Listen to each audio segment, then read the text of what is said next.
بطبيعة الحال من يعني هذا اللقاء تكبر الانتظارات، ويمكن نقول اليوم أن المنتخب المغربي جاهز. كنتصور بانه الادرينالين يبدا يطلع نعم. لاننا نقترب رويدا رويدا من ساعه الصفر اعتقد لاجراء المباراه الاولى على نهايه كاس العالم. كتمثل اهميه قصوى للفريق الوطني، ويمكن كتمثل ايضا اهميه قصوى لاي منتخب كيفما كان نوعه، لانه الرهان في اول مباراه هو ان لا تخرج خالي الوفاض.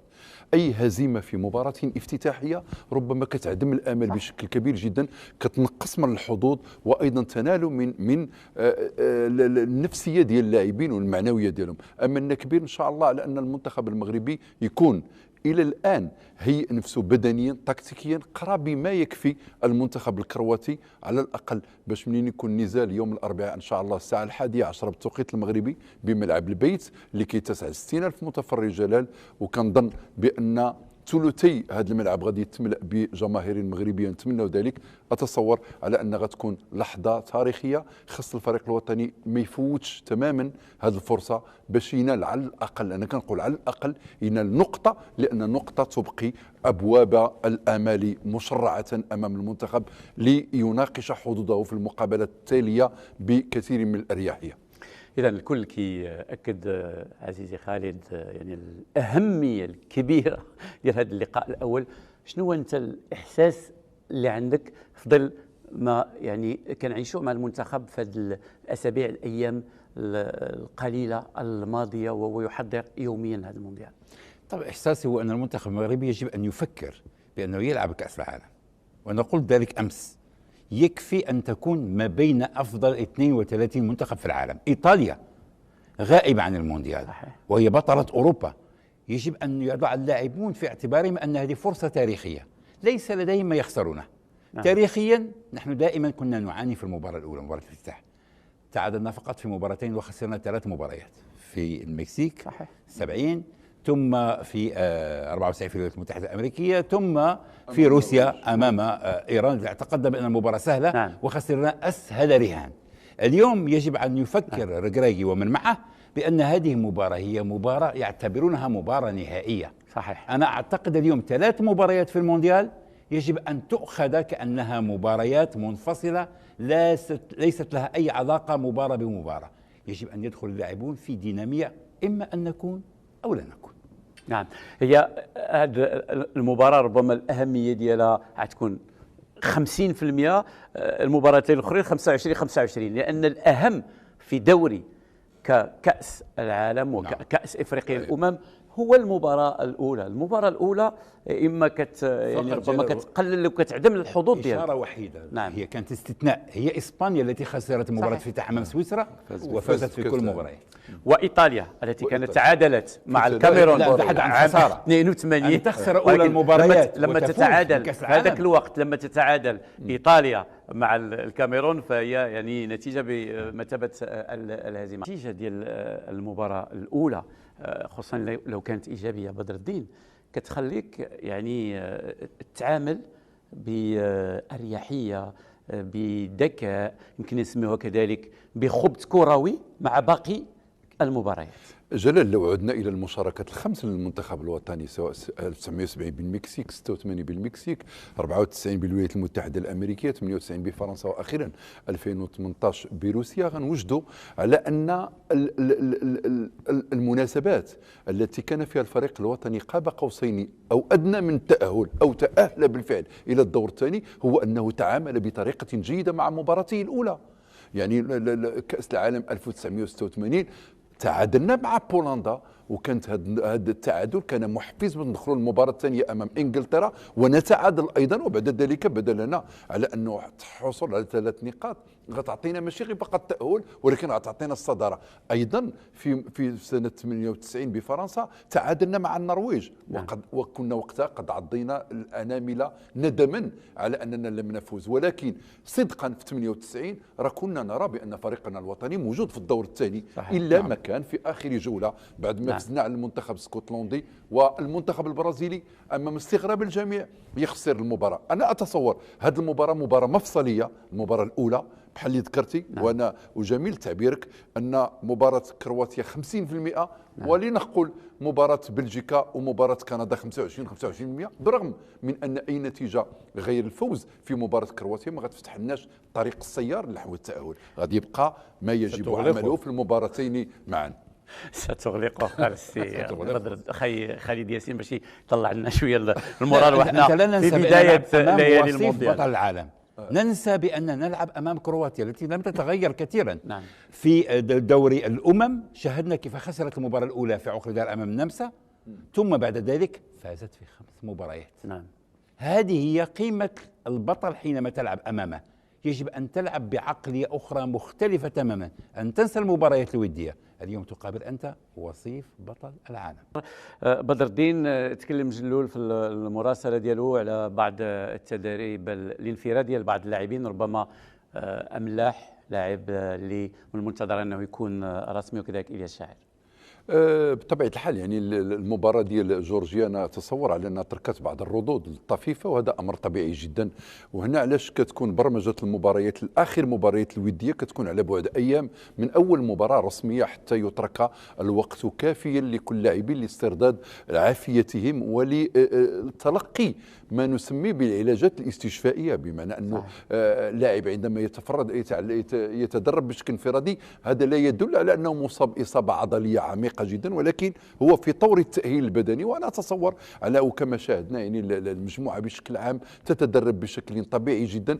كان المثير جدا وحسب ما شاهدت انا شخصيا ان اول ما ابتدت الحصه التدريبيه احاط اللاعبون بوليد الركراكي، وكانت هناك شاشه تفاعليه. انا كنت اتمنى ان اعرف ما المقصود بوجود هذه الشاشه وماذا كانت تظهر، لانه الذين يتكلمون على ان فيزيوناج لادفيرسير ابدا، فيزيوناج لادفيرسير كيتعمل في غرف مغلقه. لذلك بدر الدين التواصل مهم، كنا نتمنى ان يقولون لنا ماذا فعلوا بهذه الشاشه التفاعليه، وعلى الاقل لانه شيء مبتكر. انا ما اتصور انه في حصه تدريبيه للفريق الوطني شاهدت مثل هذه الاشياء. على كل حال ربما هي شاشه تفاعليه لا تهم الخصوم بل تهم ربما طبيعه اللاعبين اللي يظهر لهم جديده النسقيه ولا النسقيه اللي غتمشي فيها التدريب. عموما انا اتصور جلال اننا مطمئنون. بالنسبه لسليم املاح يعني كيف شفنا يعني يبدو على انه يشكل عنصر اساسي في ثالوث وسط ميدان الفريق الوطني. من غير المستبعد ان يتم الاعتماد على تصوري، وكيف ذكرنا هذا في اكثر من مره، وسط الميدان للفريق الوطني امام المنتخب التركي الكرواتي عفوا ما يمكنش يخرج على الثالوث ديال سليم املاح، سفيان امربط وعز الدين أناحي مع انني وهنا غادي هنا سادغدغ مشاعر خالد ياسين امكانيه وضع يحيى جبران كسقه ثاني الى جانب سفيان امربط بلاعب ارتكاز او بلاعب. في الشوط الثاني في مباراه جورجيا اشترك اللاعبان معا. نعم. وهذا بالطبع إشارات لغايه في نفس وليد في نفس وليد. لذلك انا لم ارى براءه في اشراك اللاعبين معا بقدر ما رايتها بانها عمليه مقصوده، كان يريد من خلالها، خاصة أنه ترك المجال لمنتخب جورجيا ليهاجم حتى يضع نفسه ولو بصورة افتراضية تقريبية لما يمكن أن يواجهه أمام منتخب كرواتيا، خاصة وأن وليد شاهد مباراة كرواتيا مع المملكة العربية السعودية ورأى كيف أن المنتخب الكرواتي استطاع أن يمتص الهجمات التي كانت قوية وحقيقية في الشوط الأول لمنتخب المملكة العربية السعودية. وشاهدنا هذه الواقعية التي أنا أناشد لاعبي المنتخب المغربي أن يتحلون بها. لا أريدك أن تستعرض، أنا لست في كأس العالم، لست لكي تعطيني صورة رائعة كيف تدحرج الكرة، كيف تمرر، كيف تراوغ، كيف تتلاعب. أنا أريدها في الشباك. هذه هي ميزة المنتخبات التي ذهبت بعيدا. خذ السنغال 2002 صحيح، أدائهم مبهر من خلال تذكر مباراة أمام السويد، الهدف الذي كان من هجمة مرتدة مثالية جدا.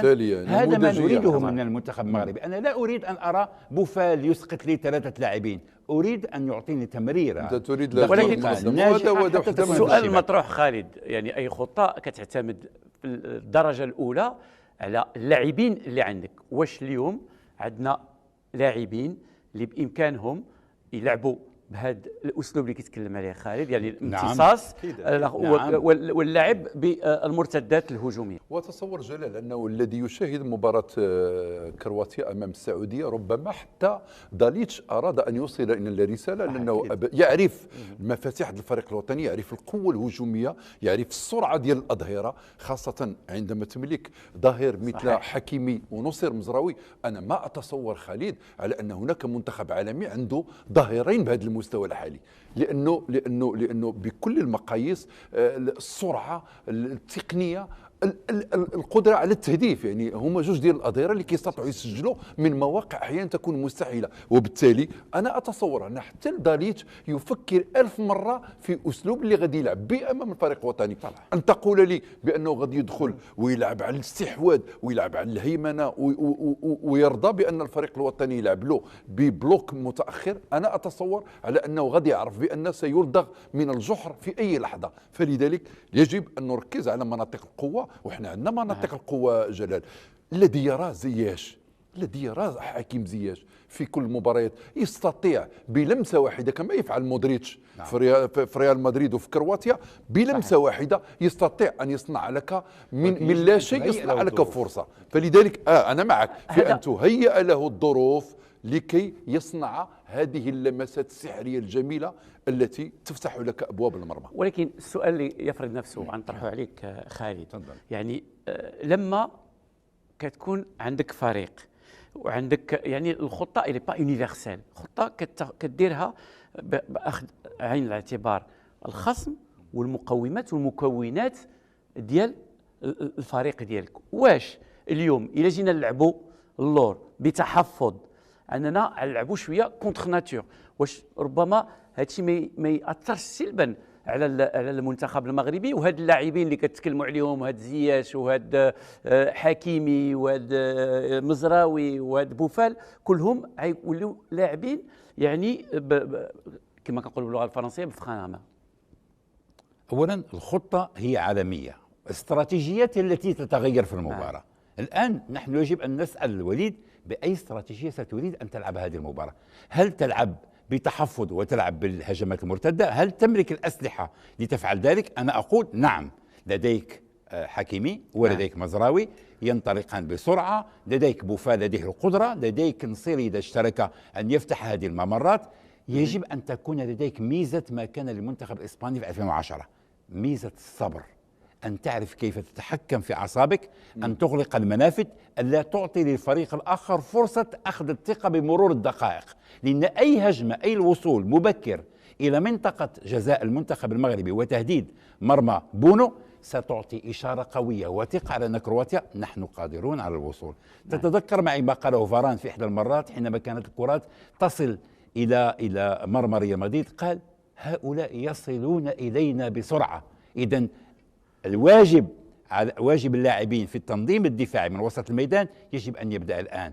طريقة الطبخة التي سيحضرها وليد هي الشيء الذي نحن ننتظره. هل سيحمل لنا مفاجأة؟ هل سيلعب بلاعبي ارتكاز؟ متوقع، أنا أتوقع أن يلعب هكذا، سيضحي ربما ببوفال أو يضحي بأملاح، ولكن في نهاية المطاف سيطلب من زياش أن يأتي ليؤازر. وشاهدنا زياش في مباراة باراغواي على وجه التحديد كيف كان يقطع كرات وكان يؤدي هذه الواجبات الدفاعية. أنا أقول منتخب كرواتيا وبلجيكا كان في منتهى الذكاء حينما اختار منتخبين عربيين، لأنهما يعرفان أن هذه المنتخبات العربية مستواها محدود، ولكن في يوم الجنون قد يأتيك لاعب ويخرج لك لمسة، تسديدة، تمريرة رائعة. كرة زياش كنا نتوقعها، هدف زياش كنا نتوقعها، لكن المباراة 90 دقيقة وشفناها في هذا اللقاء ما بين كرواتيا ومنتخب المملكة العربية السعودية. يعني ربما تكون في نهارك كتبقى دائما الواقعية وكتبقى يعني التجربة اللي كتكون عندها الكلمة الأخيرة. هذه المستويات العامة الثوابت التي أتحدث عنها دائما.